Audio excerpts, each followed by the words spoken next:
Target ng Department of Public Works and Highways na matapos ang rehabilitasyon ng malaking bahagi ng Maharlika Highway sa katapusan ng 2027. Ayon kay DPWH Secretary Vince Dizon, uunahin ang mga bahagi ng daang Maharlika na madalas masira mula Northern Luzon hanggang Mindanao.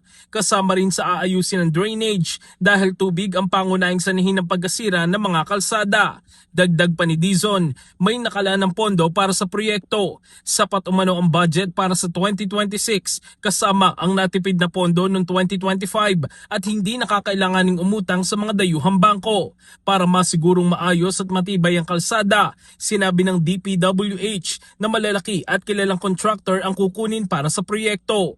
Hindi na umano kukuha ng maliliit na contractor dahil mahalagang bahagi ng ekonomiya ng bansa ang Maharlika Highway. Kung gagawin na natin ito, gagawin na natin ang tama na pangmatagalan na.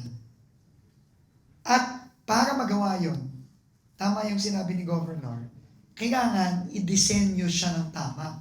Hindi yung masisira ngayon, papatsiin mo, after 6 months pag umulan, dumaan yung mga mabibigat na truck, sira na naman ulit. No, hindi na pwede yun. No, ayaw natin, ayaw ni Pangulo ng band-aid.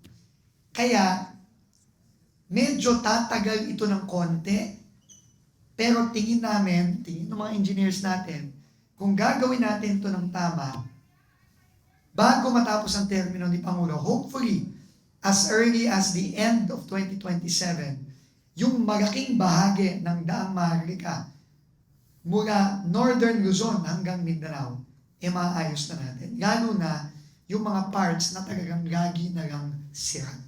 In the heart of changing lives, ako si Brigada Jigo Custodio ng 15.1 Brigada News of Manila, the Music News Authority.